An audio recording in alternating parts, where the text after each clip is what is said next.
जैसा वक्त बदलता है वैसे ही पैसे भी बदलते हैं, पर सबसे बड़ी प्रॉब्लम यह है कि हम में से ज्यादा लोग टाइम वैल्यू ऑफ मनी को समझते ही नहीं। इसका मतलब सिंपल है, आज के 500 रुपीज कल 500 रुपीज के बराबर नहीं होंगे।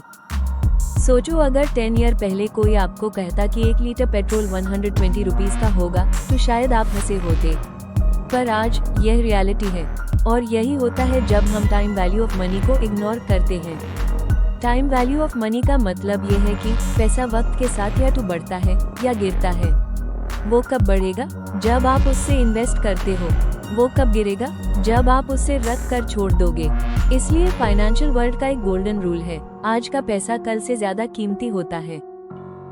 हर साल चीजें महंगी होती जाती हैं, घर, खाना, एजुकेशन, मेडिकल, सब। और जब सामान महंगा होता है तो पैसा अपनी वैल्यू खो देता है। ये होता है इन्फ्लेशन। इसलिए अगर आपका पैसा बढ़ नहीं रहा तो वो एक्चुअली पीछे जा रहा है। दूसरी साइड, पैसा बढ़ भी सकता है और ये होता है कंपाउंडिंग की वजह से। कंपाउंडिंग का सिंपल मतलब पैसा पैसा बनाता है और फिर वो पैसा और पैसा बनाता है।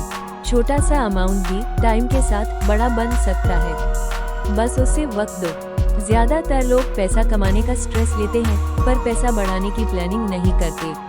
हम में से बहुत लोग अपनी लाइफ में पहली बार 40 to 50 के एज में जाकर रिग्रेट करते हैं कि काश हम पहले स्टार्ट करते, क्योंकि टाइम वैल्यू ऑफ मनी का एक हाई रूल है, आप जितना जल्दी शुरू करते हो उतना ज्यादा बेनिफिट मिलता है। सोचो आप 5000 रुपीज मंथ इन्वेस्ट करते हो, अगर 10% के एवरेज रिटर्न से कंपाउंडिंग होती रहे 10 ईयर में लगभग 10 लाख हो सकता है। पर अगर आप 10 ईयर लेट स्टार्ट करते तो वही पैसा आधा भी नहीं होता। Time is the real power. पैसा सिर्फ यही पावर का रिजल्ट है। आप कितना कमाते हो या आप किस बैकग्राउंड से हो, ये सब सेकेंडरी है।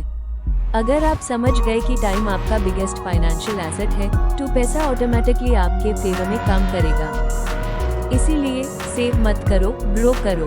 डिले मत करो, स्टार्ट करो। और पैसे को रुकने मत दो, उससे वक्त देकर बढ़ने दो।